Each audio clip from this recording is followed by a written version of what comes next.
Hello again, guys, and welcome back to the GPWS, where we are working on our electric Ingraham striking electric mantle clock. Ingraham electric striking electric mantle clock? Sure, let's go with that. Okay, I've got a bezel to take off. We've got tabs to adjust. I'm not going to say pry on because these guys are, like, I'm pretty sure these have already snapped once. Or wait, hold on. Nope, they haven't. Okay. Yeah, this is kind of a sucky design here with bendable tabs. I'll try not to bend all the tabs, but you know how it is with these things. Okay, there we go. There's that. There's our dial and all that fun stuff. Our bezel. I'm gonna get this piece of glass washed, I think. In between episodes, I actually managed to play around with our striking mechanism a bit. There's an adjuster here. Not fully sure how that works, but we've gotten this tone much better. So that sounds less like a dull funk than it did before. Anyway, let's get our hands off, which is quite literally just a piece of cardboard with a slot cut in it, sticking it over our hand, our seconds hand anyway, getting the seconds hand on the cardboard, putting a bit of plastic wrap over it, and prying it off like this. And you know what, I'm gonna have to get two screwdrivers probably to do that. This is kind of awkward because of our movement is underneath this, but I'm doing what I can.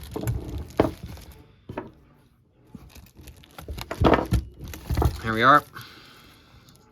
Seconds hand, check. Oh, what happened to our minute hand? What the heck? Oh, it also came off apparently. Whoops, I did not mean to do that. Okay, I guess that came off as well at the same time because I was not prying carefully enough and ended up getting both hands instead of just one of them. And this guy just pops right off. So, there's that. Ooh, hello. Old Oilsville. Oh yeah, and then here's the back of our dial pan. Yeah, this is a more, I guess, disposable mantle clock, you could say. And we're gonna get our dial pan off, like that. I guess we're using pliers here.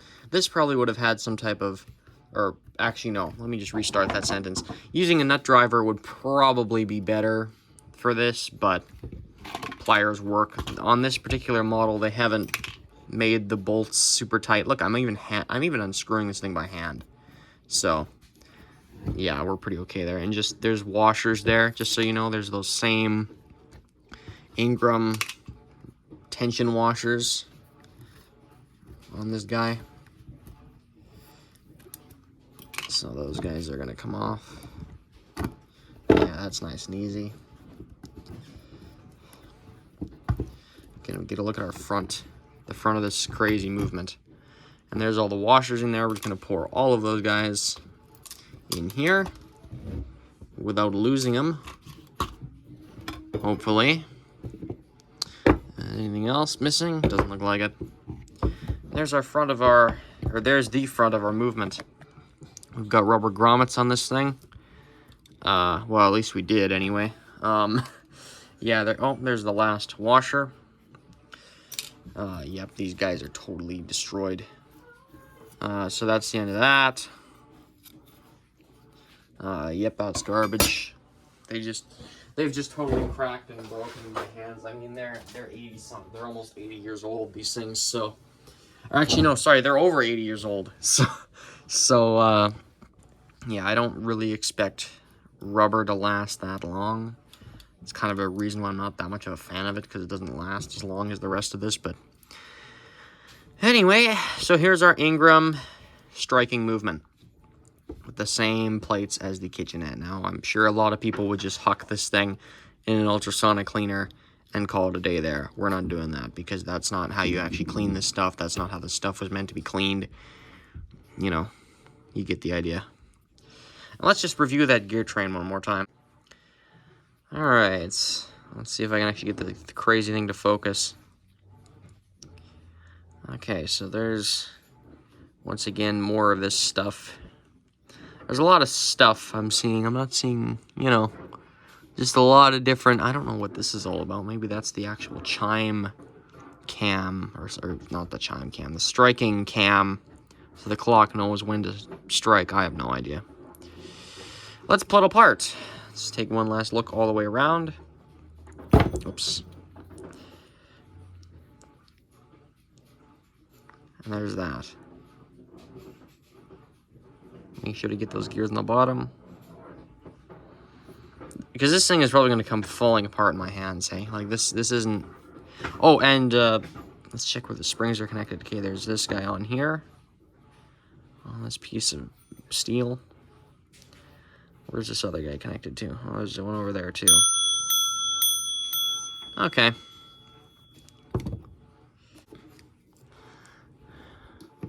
Let's get our... Actually, the bell can wait. We'll just take the rest of this off. Uh-huh. Or maybe it won't wait. You know, if we actually get the bell off, we might have a better view of the movement this way. That's what I'm kind of thinking. We might have a better view of everything if we just get this guy out of here. I think that might be a wise idea. Yeah, see, there we go. There's those two washers on there. 2 nuts. All of this is going in that cup there. This bell obviously needs to get washed out. 2 spacers. Actually, it looks like there's even more than that. There's a spacer. And there's washers underneath. Interesting. Yeah, there's all this stuff coming out of here. Nice. Okay, yeah, we can actually see this thing better now. Great. So you can see even better now how this works. So it looks like power goes to this wheel here, which goes... Oh, something just... Oh, that was more rubber. Power goes to that wheel, which goes to this guy here. There's a wheel underneath. I don't know where it goes next. I think it must go here. Or maybe it goes this way. Maybe I'm thinking about this all wrong. I don't understand this mechanism here. That's what's confusing me. Okay. Some kind of cam under this thing. Or some type of doodad. I don't know what this big steel bar is for. It doesn't seem to click into anything. Okay. Does it move up? I've got no idea. How do I engage this strike on this thing, I wonder? How do we do that? I don't know how to get this thing to actually go off, because I think this has to lift up, possibly, or might lift up into here. And then there's that thing there. I don't know what that's all about. But this has to be the counter. This has to be the counting wheel for the strike. This basically takes the place of a rack and snail cam, which honestly I don't really know how those work either. But we're gonna. I know that they control the strike on something like this. Okay. Well, we're gonna just do this because I can stare at it all day and I'm not gonna figure it out. Okay, more washers under here, just so you know. All right. And now we can pull our stuff apart here. Oops, that's not what I want.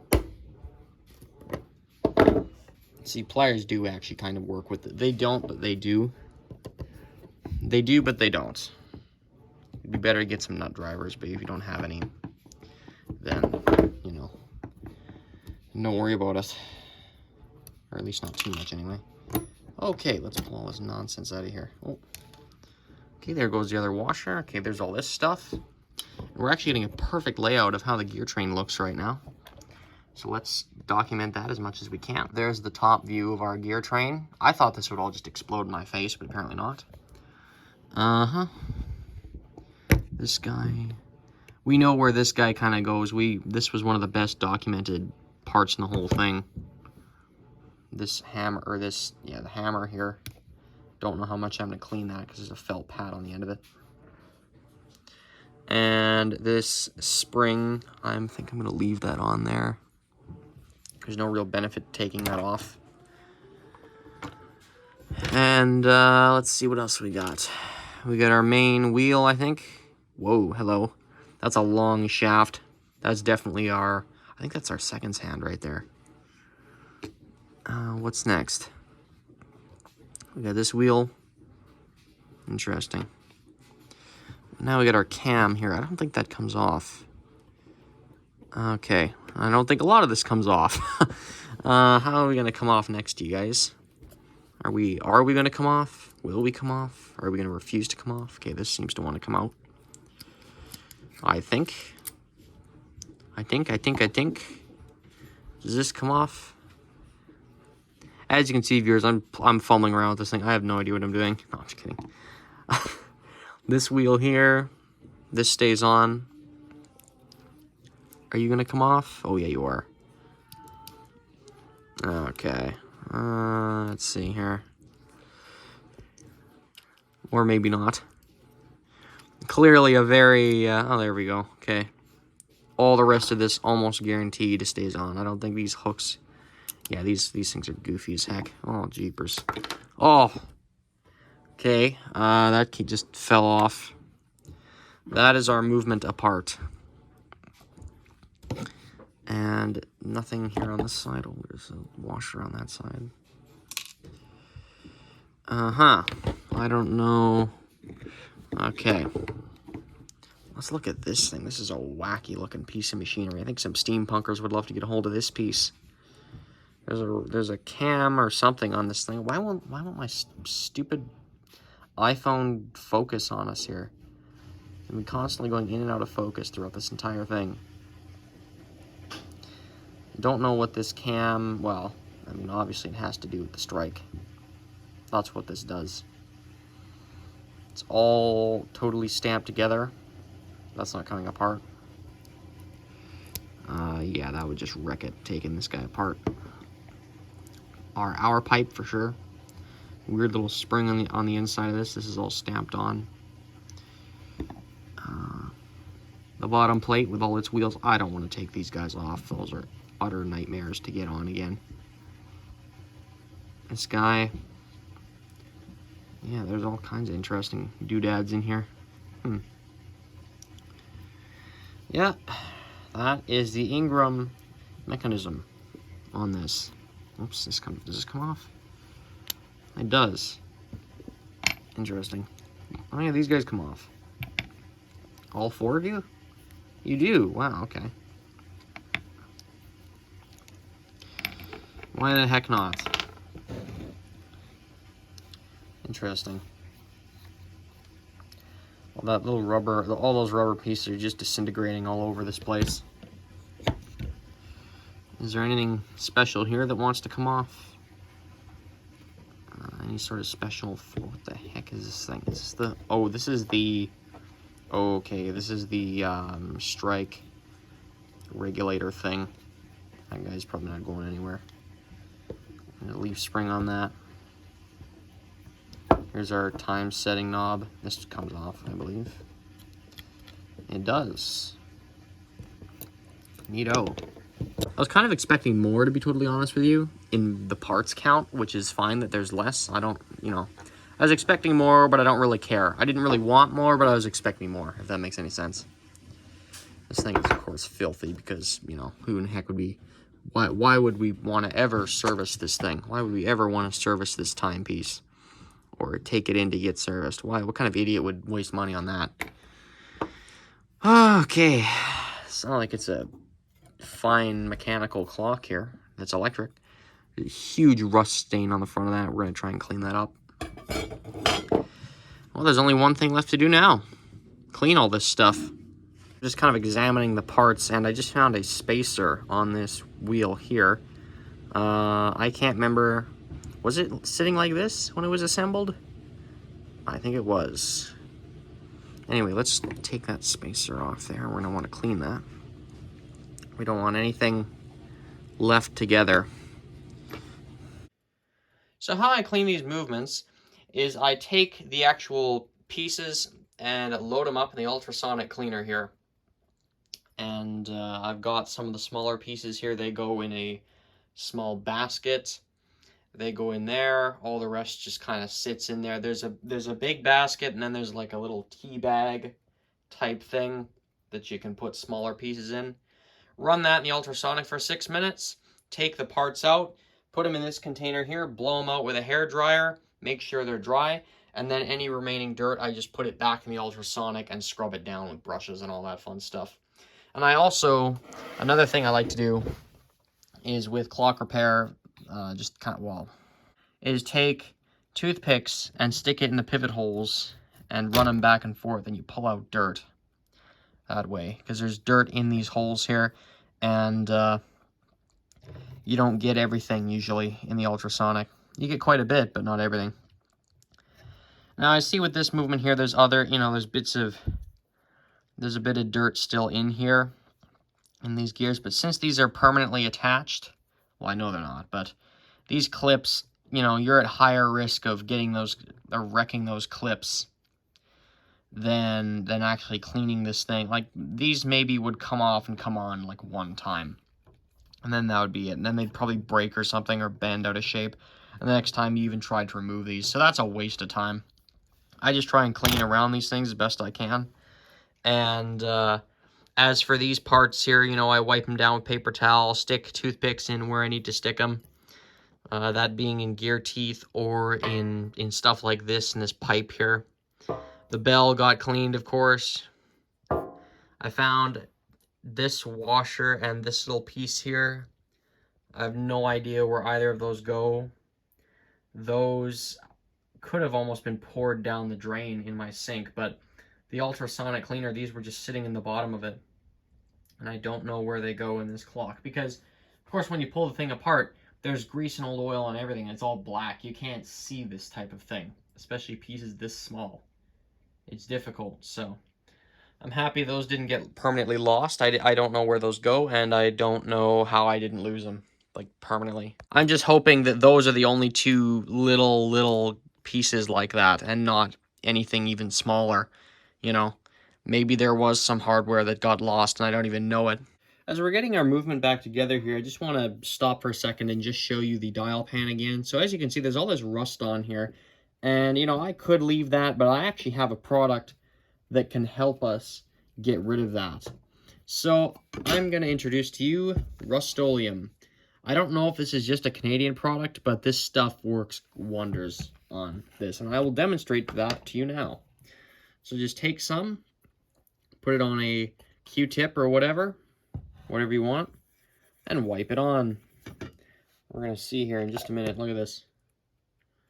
I can't remember what type of acid this is. It says on the actual, the container itself here. And just dip that in there again. Get some more on there. And this stuff will start coming off. So, that is exactly what we want. And I'm not going to do, like for the back of the dial, it has some dirt on it. Not really any rust. See, look at this. It's coming off, you guys. You can see that, I hope, very clearly. Anyway, yeah, there's some dirt on the back of the dial, but it's nothing particularly serious. So, and dirt as in like I'm talking about that type of dirt. Actually, this stuff takes that off as well. It's just, I think it does. Or maybe I'm wrong. I have no idea. I've had it remove grease before, though. It definitely removes bluing from steel, so just be careful of that. I don't want to get on my hands, because it's a corrosive. I'm going to actually wash my hands real quick. Yeah, no, there's some other little things to be wary of when using it, but I mean, this is, this is pretty darn okay for a rust removing product. Look at this. It's all totally loosening up and coming off. I think I'm going to put some more on this, actually. I'm going to let it seep out just a bit. Oh, shoot, that's not where I wanted to get it. Whatever, if it hits the wood, it doesn't really matter. But, yeah, no, we're gonna take all that off. Anyway, I didn't even try that hard. As you can see, there's still a bit there, but that's not that big of a deal. It was just kind of the main area is dissolved. So, yeah. I guess you could call me lazy for not doing that, but it's fine. It's just the dial pan, so it's not exactly being eaten away by rust right now. You know, I'm not sure if you're actually supposed to leave Rust-Oleum on there, like, to sit for, like, 20 minutes or so. I can't remember at the moment. I know you let it sit there for at least, like, a minute or two, and then it starts to actually pull the rust off, or dissolve it, sorry. So, or something like that. Get some yourself and play around with it. That's what I should be recommending you. It works though, it really does, whether you let it sit or not. So okay, we got our 4 posts in again, and we have got our oil happening, as you can see in the corner. And I'm just gonna oil these fine gears here, because they need it, because they are spinning. Sadly, I can't really remove them from the places that they're in. It's just kind of a, this is where they are type deal. So, yeah, I can't really do much about that. And I'll oil the inside of the pipe. Or not the, well, I will oil the inside of the pipe, but I will flip this over and oil the outside of the pipe. That's what I'm talking about. The hour pipe, that is, which is this here. Okay, now, what should go on? Alright, we got our striking hammer mounted already. I believe the pad on the end of that is okay to use, and if it's not, well, we'll worry about that then. But I'm pretty sure that'll work for us. We've got some of the weird lever stuff here. I don't know how this little device works. This is a steampunker's dream right here. Yes, we are going to oil all of it, but at the moment, I'm just kind of getting it together here, and I'm going to lift that up, because I cannot see what I'm doing. And, yeah, this whole thing, I'm not sure how where this lever mounts in. Like, it goes here, the pivot goes here, and then this guy goes in there somewhere. I had to admit, viewers, I had no idea kind of what I was doing there. This lever here, I'll show it more from the side here in a minute, but this guy goes in this thing here. And this spring mounts to this pole here. The hammer itself keys in with this piece here. And you're probably wondering about the spring for this thing. It mounts onto this guy over here. So we're not going to worry about any of that yet. But yeah, it's actually not, it's not complicated. It's not a complicated design. It's just something that, did I do a poor job of documenting it? Maybe a little bit. I mean, there's always a better job, I think, that can be done with trying to find out where everything goes. There we go. There's our hour pipe. And I believe the simple part is left. I don't know if there's anything on here that needs to be put on here other than those 2 little guys there. And obviously there's, you know, the main 2 gears that need to go on here next. I'm trying to think, where would those even go? Ah, shoot. Maybe, no, this guy already has a spacer of his own, so it doesn't need that. Where would they go, I wonder? I've got no idea. Stick that there. Maybe this needs a washer on here. Oh, I highly doubt that. No, that doesn't look like it does. Oh, I think we need this guy as well. And I think, where does this go? It's a lot of I think, isn't it, viewers? Where do you go? Sometimes it's a nuisance, undeniably. I think it goes there, isn't it? I think that's the right spot for that gear.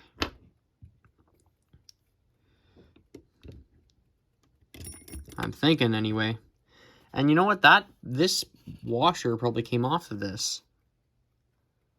Does it fit? Indeed it does. Okay, that's where that goes. I don't know otherwise where that could possibly go. Oh, that's too small. And that's too big. What am I doing? Oh, shoot. Welcome to movement reassembly. Where stuff can just be so finicky sometimes. You know what? I was putting that in the wrong spot. That goes over here. And I'm going to leave that washer on there because I'm pretty confident that goes with this. Although, why is it not sitting flush? Of course, it's not in focus. Why would it be? Oh, no, it is. Okay.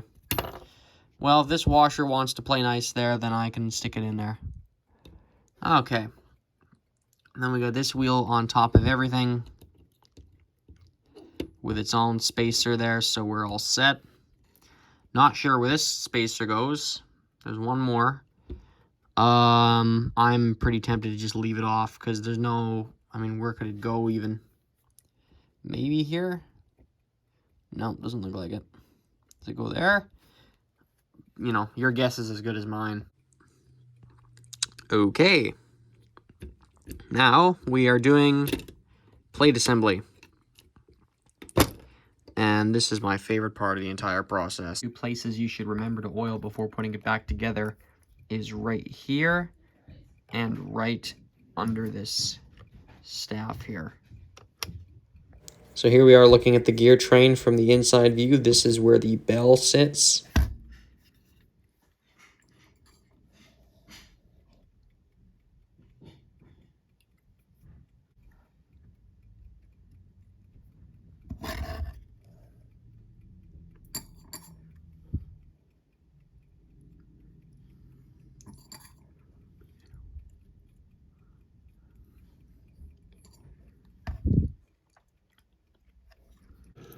We've also got the rotor here, and look at that, you can see gear teeth in there. This is very obviously a oiling hole, which is really nice. Thank you, Ingraham, for putting that in there. We're gonna fill that up. You know what, I think that's as far as it goes at the moment. All right. Oh no, it's sucking the oil in. Too bad I can't get in there and clean that, though. That's the sad part. But at least there's some type of access, even if it's like this. And just like that, we can put our cap back on, and we are good to go. All right, viewers, well, we are back together. And this bezel and all that, that's really kind of annoying to get back together. Because it's a lot of bending tabs, and it's a bunch of nonsense. Anyway, you know, you can really tell this is a cheaper clock by that. But good news, guys. I discovered that this thing actually, like, you know, it's an Ingraham strike. I thought it would just strike once every half an hour. I've heard of some clocks doing that. But in the case of this one, this guy strikes like on the hour. Like if it's 8 o'clock or whatever, it'll strike 8 times, which is really nice because you actually know what hour it is then. I just thought, you know, once an hour or once every half an hour, but no. So that is terrific. We're actually going to watch this thing strike. I still don't know how this works, how this striking mechanism works. It doesn't make any sense to me. I see those notches there which drive the hammer, but I don't know how this thing counts that or how it knows to strike 8 times. I've got no idea. Maybe you guys know. Maybe you guys saw something when we had it open. I really have no idea. Also, while I was playing around with it, the power cord actually came off, so I had to solder it back on. One of the leads came off, so... This cord has probably been soldered on here. This is not the original cord. It's probably been on there since the 60s or 70s. That's what I'm thinking. Maybe even a little earlier. But it's in really nice shape. I'm not going to do anything with it. I'm just going to leave it on here because it looks fine. And, yeah. Can you believe, guys, that this is the Ingraham kitchenette with a strike movement in it? It's literally, this is literally, oh, here we go. Something just went off. That thing makes those kind of clunking sounds. I don't know what that's all about. Anyway, this thing is the Ingraham kitchenette with a striking mechanism inside. It's really cool. This one's going to be hard to sell. I don't know if I am going to sell this because I'm pretty confident a lot of these got thrown out. And this isn't one of them. So we're just going to wait on that strike. There's more of the movement actually operating. There's our rotor. I don't think that spring needs any oil, does it? I doubt it. This cam thing here, not sure how this works at all. It's kind of funny, you can take a clock apart and still have no idea how it actually works.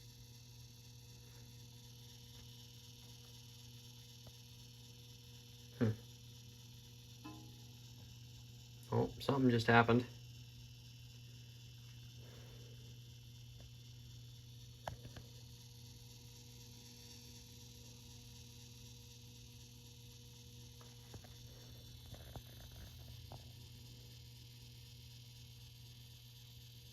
I wonder if it needs some more oil over here somewhere. Oh. I think we're getting ready to go. It's almost 9, or it's just 9.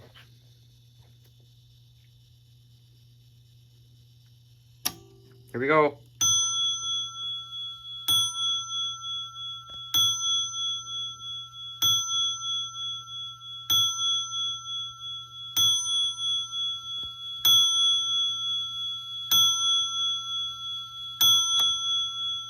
See, and then this guy moves back, so I guess somehow I don't know how it keeps track, viewers. That's a mystery to me.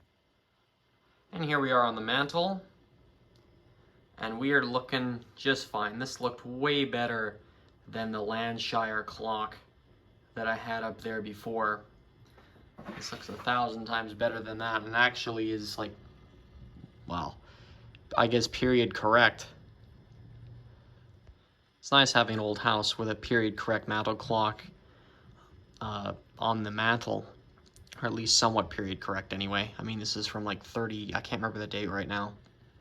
I believe it's from 39. Wait, no. I guess it's either from 36 or 38. One of those two. I think it's from 36 though. And I don't know how long these guys were in production for, these Ingrams. And after it strikes, we will look at the kitchenette just briefly, just to show you what I'm talking about. It's kind of funny that the Ingram kitchenette has the same seconds hand, and it has the same exact, well, both plates in it are the exact same, and those plates belong to this clock here.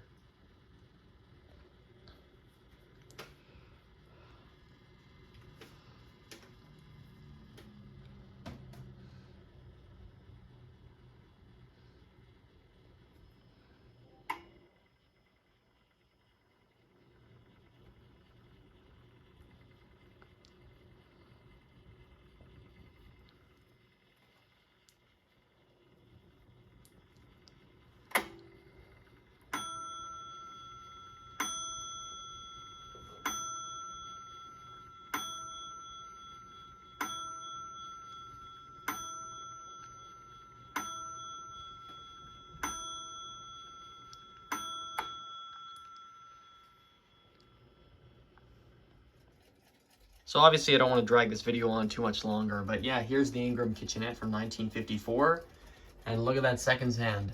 Same exact deal. This is the part of the Ingram Sentinel series of clocks, and I don't know if that clock, if the Ingram strike had any relation to that. I think that might have come entirely before the Sentinel was even conceived. So yeah, that's the Ingram Sentinel for you. Oh, and let's take a brief look inside. Okay, so what you're looking at now is my old video from 2019 of me actually disassembling the kitchenette and giving it a service. This is all the pre-cleaning grease and oil on this thing. And if you look in this clock is bare bones. There's just a giant rotor in there to make up for all of the spacers and all of that stuff that that the Ingram strike has. But surely enough, those plates are the exact same, and they've just, you know, they've dumbed it down a fair amount. It's kind of funny. I wouldn't be surprised if someone tried to actually stick one of the Ingram strike movements in a case like this, or even in a kitchenette. It'd be pretty funny if they did. I'd kind of like to see that happen, actually, that conversion. That'd be pretty good, but I don't know if it'll work because of, you know, as you can see, the kitchenette has that knob and that stuff that sets the time and all that fun stuff. Yeah, this clock was clearly never meant to strike. And Ingram decided just to save a bit of money and just reuse the plates. Anyway, I thought this would be interesting to you guys, just to see this.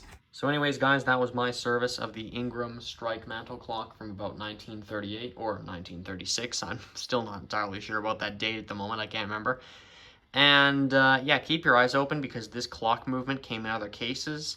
No, I'm not just talking about like the kitchenette. I'm talking about other Ingram strike mantle clocks in different cases and in different styles and in different eras, of course. I don't know how long this movement was used for, but all I know is that there's more of them. So this is my take on it, viewers. Thank you for stopping by, and I hope to see you in the next series.